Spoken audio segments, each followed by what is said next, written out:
The funeral home smelled like lilies and old carpet, the kind of smell that gets into your clothes and stays there for days.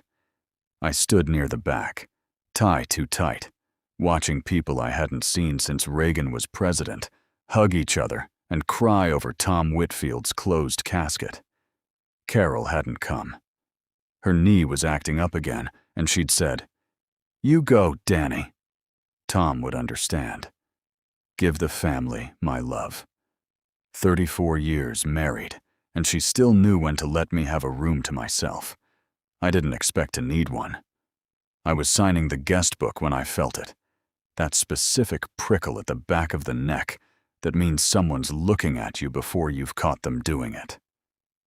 I turned, across the reception hall, past the folding chairs and the table of casseroles nobody would eat. A woman was watching me.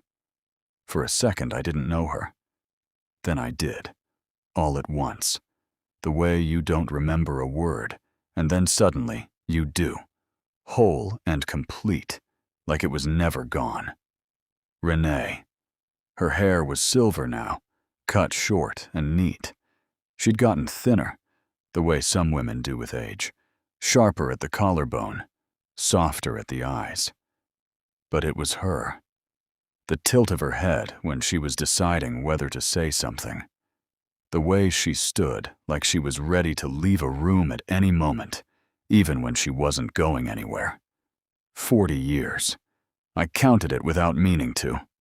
40 years since I'd stood in her father's driveway with a ring in my pocket I never got to give her, watching a moving truck pull away. She didn't look away.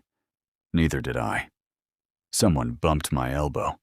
An old classmate, Marty Dunlap, gone gray and thick around the middle, pumping my hand like we were still 22. Danny Cole. Well, I'll be damned. Marty. I shook his hand, eyes still catching Renee's over his shoulder. She hadn't moved. Terrible thing about Tom, Marty was saying. Heart, they said, just like that, at the breakfast table. Terrible, I agreed, though I couldn't have told you a second later what I'd agreed to. Marty followed my gaze, then grinned in that way old friends do when they think they've caught you at something. You remember Renee Ashford? Ashford. Not her married name then, or she'd gone back to it. I filed that away before I could stop myself. I remember, I said. She's back in town for good, I hear. Took care of her mother the last few years, over in Ohio. Come on, let's say hello. I wanted to tell him no. I wanted to tell him I had somewhere to be, that Carol needed me home, that 40 years was a long time for a reason, and some doors are better left where you left them. Instead, I let him steer me across the room, my heart doing something embarrassing and adolescent in my chest. Renee, Marty's voice boomed, too loud for the room. Look who I found lurking by the guest book.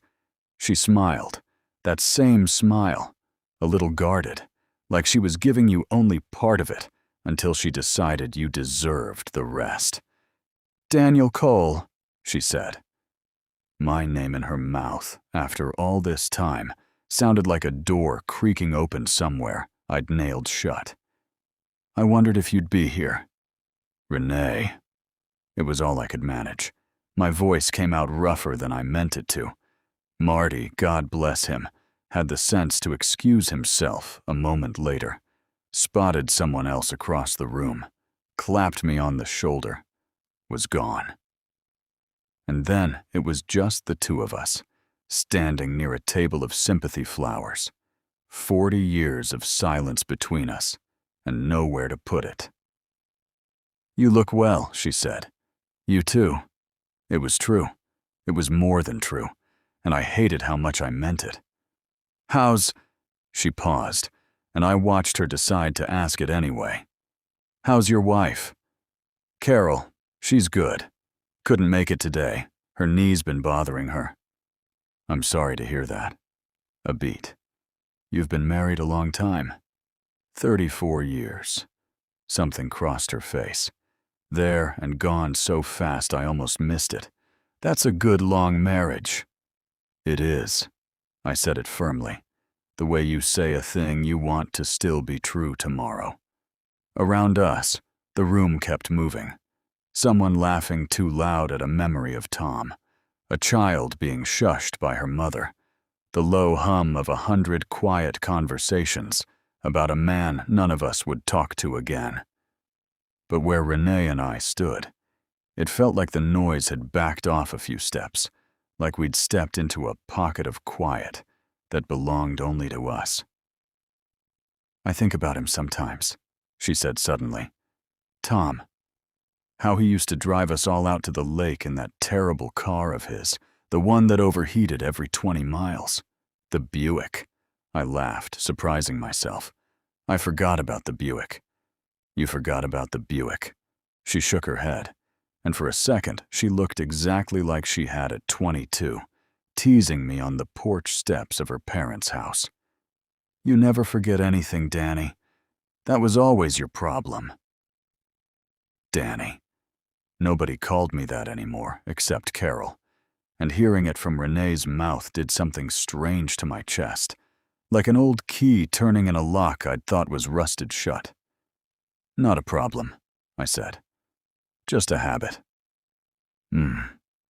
She looked at me for a long moment, and there was something underneath the polite funeral conversation, something neither of us was saying. It's strange seeing you. I didn't think it would feel like this. Like what? She didn't answer right away. Her eyes moved over my face like she was checking it against a memory, seeing what 40 years had changed and what it hadn't. Like no time passed at all, she said finally, and also like a whole lifetime did, both at once. I knew exactly what she meant. I wished I didn't. Renee, I should let you get back, she said quickly, before I could finish whatever I'd been about to say, and I honestly didn't know what it was going to be.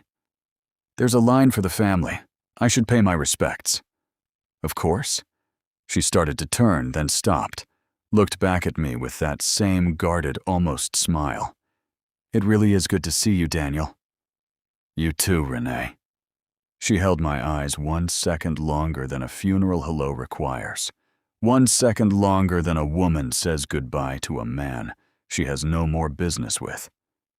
Then she walked toward the casket, and I stood there by the sympathy flowers, with my heart going like I was 22 years old again, standing in a driveway, watching a truck I couldn't sound to stop.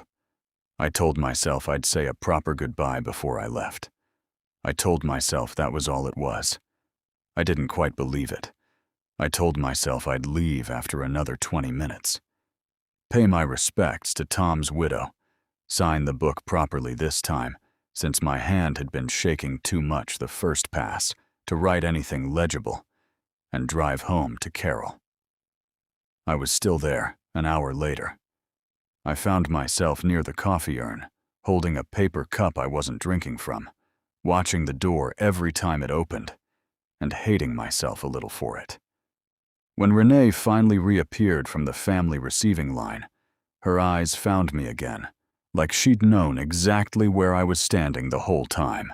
It's stuffy in here, she said, coming to stand beside me. Not too close. Close enough. Would you mind stepping outside for a minute? I could use the air. I should have said Carol was waiting. I should have said I had a long drive. Instead, I said, sure, and followed her out through the side door into the parking lot, where the late afternoon light was doing that gold, slanted thing it does in autumn, making everything look like a memory before it's even happened. We ended up on a bench near the memorial garden, a place I hadn't noticed hadn't existed the last time I'd been to this funeral home, 20 years back, for someone else's father. Thank you, she said, tipping her head back, eyes closed against the sun. I don't do well in rooms like that anymore. Too many ghosts. You get used to it, I said, after enough funerals. Do you? She opened her eyes and looked at me sideways. Or do you just get better at pretending you have? I didn't have an answer for that. She'd always been able to do that. Cut straight past the thing I was saying to the thing underneath it. We sat quiet for a moment. A breeze moved through the garden, scattering a few early leaves across the gravel path. "I heard you stayed," she said. "In town, I mean. After." I stayed. I turned my cup in my hands. Took over my dad's hardware store for a while, then sold it when the big chains came in. Did some contracting after that. Retired 2 years ago. And Carol? We met at church, of all places, about 6 years after. I stopped myself. "After me," Renee finished quietly. Not a question. "After you left," I said, which wasn't quite the same thing, though we both knew it was close enough. She nodded slowly, looking out at the garden instead of at me. "I always wondered if you hated me for it." "I didn't hate you." The words came out before I'd decided to say them, low and certain. "I hated your father for a while. I hated the whole situation. But I never hated you, Renee.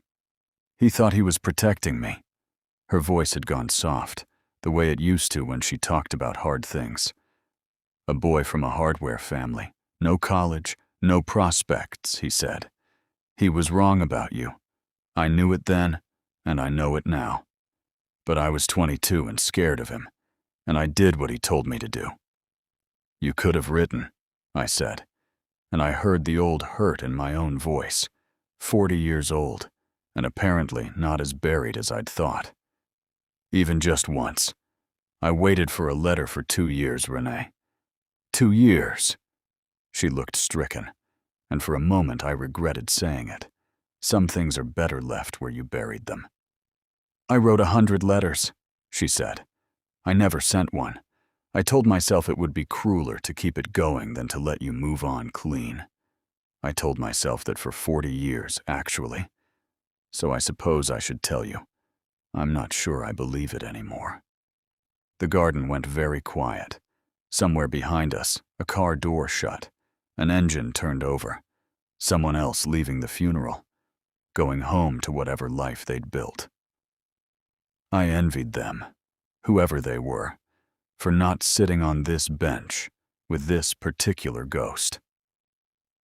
"I have a granddaughter now," Renee said, changing course, and I let her, grateful for the exit. 6 years old, terrifying and wonderful. She has my mother's laugh, which is strange, because my mother's been gone 12 years. But there it is, coming out of this little girl like it never left. "Carol and I have a boy in Denver," I said, "and a girl outside Chicago. 4 grandkids between them. I don't see them enough." "None of us see them enough." She smiled, but it didn't fully reach her eyes. "That's the great tragedy of getting old, I think. You finally understand what matters, and you've got less time left to spend on it than you did when you didn't know." I looked at her then, really looked, the way I hadn't let myself do inside, under the fluorescent lights and Marty Dunlap's watchful curiosity. The lines at the corners of her eyes, the gray in hair that used to be the color of strong tea. She was not the girl from the driveway anymore. But something underneath was exactly the same. Some current running just below the surface that I recognized the way you recognize a song you haven't heard in decades. Instantly, completely, before you even remember the name of it. "I'm glad you're back," I said, and meant it more than I probably should have. "Are you?" She turned to face me fully now, and there was something searching in her expression, something that made my chest tighten in a way I hadn't felt since I was young enough not to know better. "Renee, I'm not asking you for anything, Daniel." Her voice was gentle, but very steady. "I want you to know that. I didn't come back here looking for you. I came back for my mother, and then for Tom's funeral, and I happened to find you standing by a guest book. That's all this is."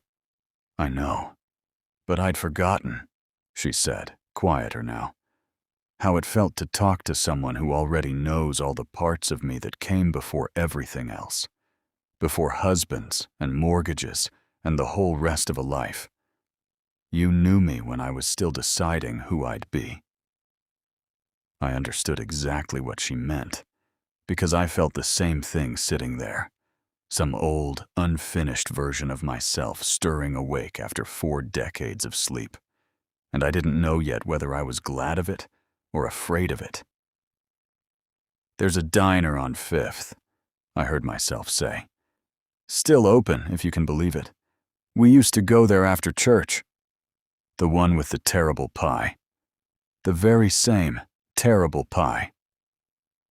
She looked at me for a long moment, and I watched her weigh something behind her eyes. The same careful calculation I remembered from 40 years ago, when she used to decide how much of the truth to give you.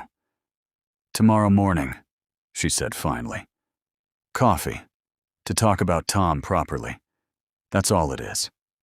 "That's all it is," I agreed, and both of us said it like we were trying to convince someone who wasn't in the conversation yet. I drove home with the windows down, the autumn air sharp in my lungs, telling myself the whole way that this was nothing. An old friend, a cup of coffee, a kindness to someone grieving. Carol was on the porch when I pulled in, a blanket over her knees, waiting up the way she always did. "How was it?" she asked. "Sad," I said.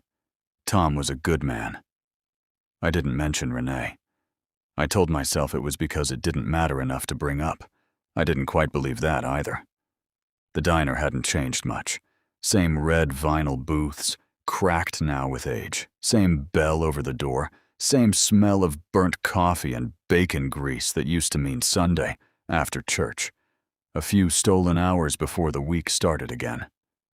Renee was already there when I arrived, sitting in a booth by the window, turning a coffee cup in her hands, the same way I'd turned my paper cup the day before.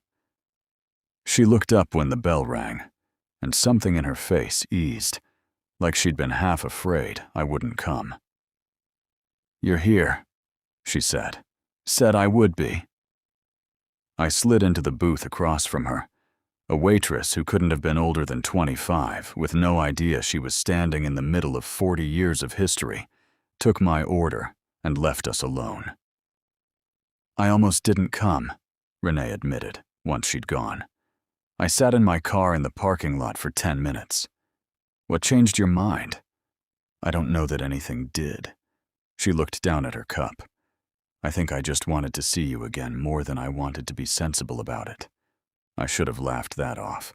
Made it light, the way you're supposed to when a conversation starts wandering somewhere it shouldn't. Instead, I found myself saying, I understand that." We talked about Tom for a while, the way we'd promised each other we would. His terrible car, his worst jokes, the way he used to organize reunions nobody asked for and everybody secretly loved. It was easy, comfortable, the kind of grief that turns into laughter if you let it.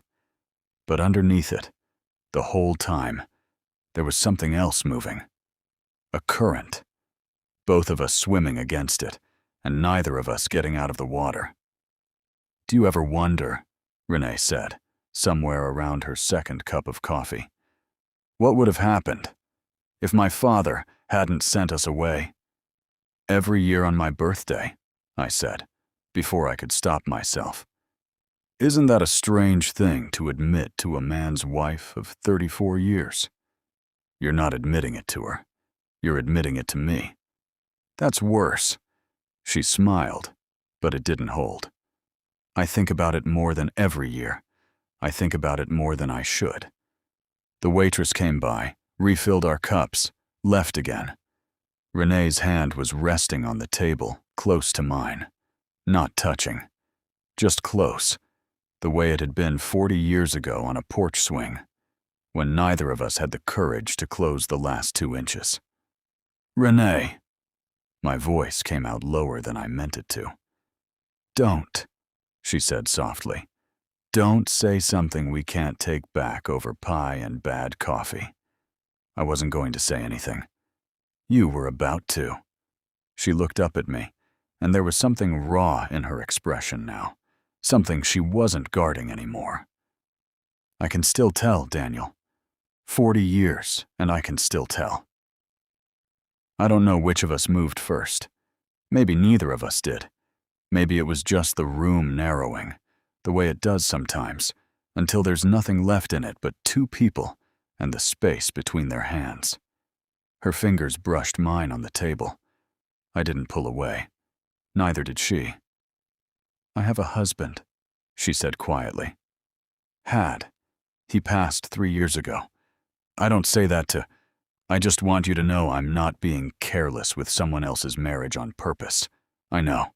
But you have Carol, and she's real, and she's good to you. I can tell that just from how you talk about her. She is. My throat felt tight saying it. Here, now, with Renee's hand an inch from mine. So we should stop, Renee said, and didn't move her hand. We should, I agreed, and didn't move mine. The diner noise fell away. The clatter of dishes, the radio behind the counter, all of it going distant and unimportant. There was only the small, warm point where her fingers, finally, fully covered mine, and the way her breath caught when they did, and the 40 years collapsing down into the space of a single-held look. Daniel, just my name, barely a whisper. I leaned in. She met me halfway. The kiss was brief, a soft, aching press, her hand coming up to rest against my jaw, mine finding the curve of her shoulder like it remembered the way. It lasted 3 seconds, maybe 4. It felt like 40 years compressed into a single held breath. Then I pulled back, and the diner rushed back in around us. The clatter, the radio, a child laughing 2 booths over, and my stomach dropped like a stone through water. I have to go, I said, already sliding out of the booth, my hands unsteady. Daniel, I have to go, Renee. I threw money on the table, more than the bill, not looking at her, not trusting myself to look at her. I'm sorry. I have to go. I made it out to the parking lot before my legs stopped working right. I stood by my car, hands braced on the hot metal of the hood, breathing like I'd run a mile instead of walked 40 feet. 34 years. Carol's face at the kitchen table this morning, glasses pushed up into her hair, telling me to drive safe. Carol's hand finding mine in the dark most nights out of habit, not even waking fully to do it. Carol, who had built an entire life with me out of Sunday dinners and hospital waiting rooms and grandchildren's birthday parties, who did not deserve to have any part of it spent by a woman I'd kissed in a diner booth. I pulled out my phone. Carol's name was right there, 3 taps away. Cell, the contact still said, from back when we both still thought of phones as things you had to explain. My thumb hovered over the screen. I didn't know, standing there in that parking lot with the taste of coffee and 40 years still on my mouth, whether I was about to call her to hear her voice and steady myself back into the man I was supposed to be, or whether some part of me was afraid of exactly what I'd hear if I did. I didn't call. I put the phone back in my pocket and drove home with both hands tight on the wheel, taking the long way, the way that went past the old hardware store and the church and every landmark of the life I'd actually built, as if I could argue myself back into it one street sign at a time. Carol was in the garden when I got home, kneeling by the tomato bed in her old sun hat, the one with the frayed brim she refused to replace. She looked up when my car door shut, and for one terrible second I was sure she could see it on me, the guilt sitting on my face like a stain that wouldn't wash out. "You're back early," she said. "Thought you were meeting an old friend for coffee." Didn't stay long. My voice sounded strange to my own ears, too careful. "Everything all right?" She sat back on her heels, squinting up at me against the sun. Fine. I crouched down beside her, needing suddenly to be close to her, to something solid and known. Just tired. It's been a heavy couple of days. She studied me a moment longer than felt comfortable, but Carol had never been a woman who pried where she wasn't wanted. One of the 1,000 small mercies of 34 years together. She reached over and pulled a weed instead, dropping it in the bucket between us. "Who was the coffee with?" she asked, conversational, not looking up. I could have lied. I could have said Marty, or one of the other old classmates, anyone whose name wouldn't mean anything to her. Instead, some stubborn, half-buried instinct toward honesty, or maybe just cowardice dressed up as honesty, made me say it. Renee Ashford. I ran into her at the funeral." Carol's hand stilled over the tomato plants for just a moment. Just a moment. Then she kept working.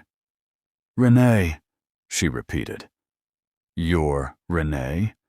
I hadn't heard the name paired with that word. "You're in 30 years. It landed harder than I expected. "She's not. That was a long time ago, Carol. I know how long ago it was, Danny. You told me the whole story before we got married. I remember." She sat back again, brushing dirt from her hands, and looked at me with an expression I couldn't quite place. Not anger, not quite. Something more searching than that. Was it good seeing her? The honest answer sat in my throat like a stone. It was the most alive I've felt in years, and it terrified me. And I kissed her in a diner booth 2 hours ago, and I don't know what to do with any of it. It was strange, I said instead, which was at least half true. Like looking at a photograph of somebody I used to be. Carol nodded slowly, considering that. Then she said something I wasn't prepared for. "You know, I used to worry about her. Early on. Not because I thought you'd leave. I never thought that. But because I knew I was marrying a man who still had an unfinished chapter in him somewhere. I decided a long time ago that wasn't going to scare me off, as long as you kept choosing the rest of the book." I stared at her. 34 years, and she'd known. Maybe not the specifics, but the shape of it, the whole time. "Carol, I'm not asking you to tell me anything you don't want to," she said gently. "I'm just saying, I see you, Danny. I've seen you for a long time. Whatever's sitting on your face right now, I'd rather you sit with it honestly than pretend it isn't there for my sake." I sat down heavily on the grass beside her, all the careful composure I'd been holding since the parking lot, finally giving way. "I don't know what I'm doing, Carol." "With her, you mean?" "With any of it. With feeling like I did today. I didn't think I still had that in me. I didn't think I wanted it back." Carol was quiet for a long moment, pulling another weed, considering her words the way she always did, before she said something that mattered. 34 years is a long time," she said finally. "Long enough that some days it feels like routine instead of a marriage. I won't pretend I don't know that feeling, Danny. I've had my own version of it." She looked at me, steady, unflinching. "But routine isn't the opposite of love. Sometimes it's just what love looks like after it's had enough time to settle into your bones. I'd rather have that than the kind of feeling that burns bright and leaves you with nothing but ashes and a woman you left too." I thought of Renee's hand covering mine on the diner table. I thought of the brief, aching press of her mouth against mine, and the guilt that had followed it like a shadow. And then I thought of this, Carol, kneeling in dirt-stained gardening gloves, offering me the truth instead of a fight, when she had every right to give me neither. "I don't want ashes," I said quietly. "I want this. I want you. Then that's what you should choose, Carol said, simply, like it really was that simple, even though we both knew it wasn't. Not entirely. Not yet. But choose it, Danny. Don't just default into it because it's easier than the alternative. There's a difference, and I think you know it. I did know it.